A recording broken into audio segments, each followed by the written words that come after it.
Talk of global recession is growing louder as U.S. President Donald Trump hardens his stance on trade tariffs and the turmoil in financial markets deepens.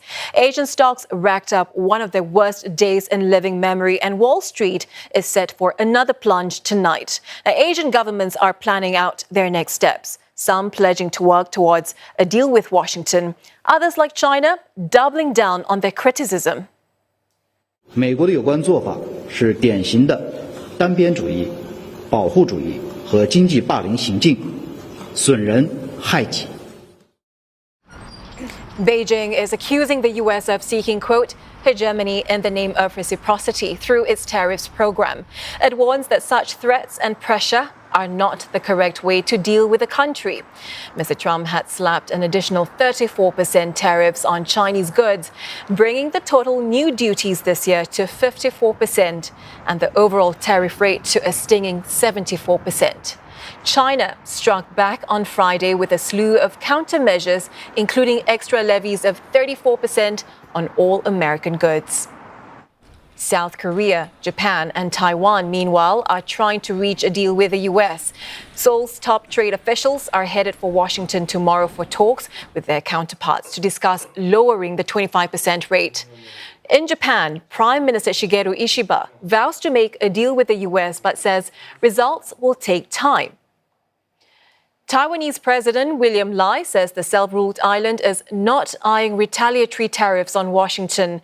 Instead, he has pledged an end goal of zero tariffs, adding that bilateral talks and increased U.S. imports will usher in what he calls a golden age of shared prosperity. An Indian government official says the country does not plan to retaliate against a 26% tariff, with talks underway over a possible deal. In Southeast Asia, some governments have already signaled a willingness to engage with the U.S. to avoid the duties. Vietnamese leader To Lam agreed in a phone call with Trump on Friday to discuss a deal, with the U.S. president calling the discussion very productive. Washington hit Vietnam with reciprocal tariffs of 46%. Indonesia says it wants a fair and equal relationship with the U.S. and will pursue diplomacy to address a 32% tariff rate imposed by the Trump administration. Jakarta vowing to send a high-level delegation to Washington for dialogue and negotiations. Malaysia also promising a response. Prime Minister Anwar Ibrahim says he will push for a coordinated ASEAN resolution, calling on Southeast Asian nations to, quote, stand firm, as he criticized President Trump's move. Now, for more, Malaysia correspondent Afifah Ariffin joins us live in the studio. Afifah, it's good to see you here. Thank you, Sha. So talk us through Malaysia's response so far. What mitigating steps has it taken to sort of soften the blow from President Trump's tariffs? Well, like many of the countries which have been affected by the tariffs, Malaysia has also taken a more measured approach to this, choosing negotiation over retaliation. So the Investment, Trade and Industry Ministry has emphasized the need for constructive engagement with the U.S., highlighting the importance of free and fair trade. And one of the proposals that they plan to table is this tech safeguard agreement. And that's basically to protect some of Malaysia's critical industries like semiconductor and aerospace exports. Malaysia is also looking at ways to expand alternative trade partnerships, really reinforcing its existing FTAs, especially in new markets like the Middle East, Africa, South America as well. But domestically, too, the government is saying that it's leaving no stone unturned. So it has formed this National Geo-Economic Command Centre, and that's chaired by Prime Minister Anwar Ibrahim himself.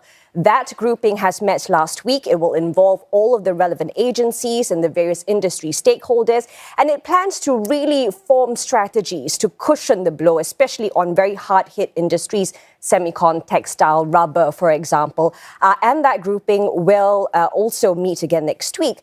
But we know that, Malaysian leaders, especially the Prime Minister, has come out to assure Malaysians that a recession is not on the cards just yet. But having said that, they also stress the importance of acknowledging the intensity or the significance of these tariffs and said that, growth could be slower. They need to revise the GDP forecast downwards, and that they also need a lot more proactive measures to ensure long-term economic resilience. And this was something that was stressed by Trade Minister Tengku Zafrul at the press conference this morning. So let's listen in to what else he said. So we are one of the largest trading partners of the US in ASEAN as well, and also one of the major recipients of US-based foreign investments.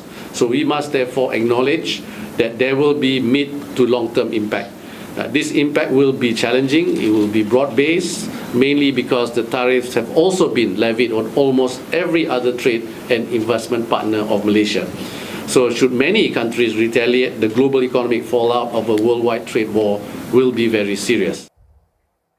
You know, Afifah, we could possibly be looking at a worldwide trade war if countries or economies don't tread carefully, right? You know, PM Anwar has said that ASEAN needs a coordinated response. You earlier mentioned, you talked about constructive dialogue. How is Malaysia activating talks with the bloc?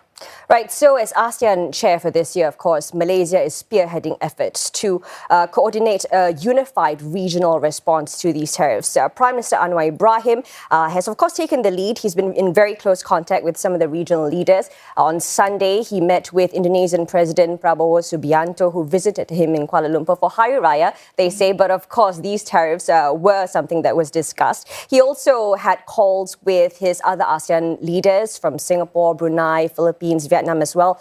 And all of these talks are really building into this pivotal week. We know that the ASEAN finance ministers' meetings are underway, and of course, the tariffs are expected to dominate the agenda. And on Thursday, on the 10th of April, Tengku Zafrul Aziz, the trade minister, is also arranging a very special ASEAN economy ministers meeting. That will be a virtual meeting.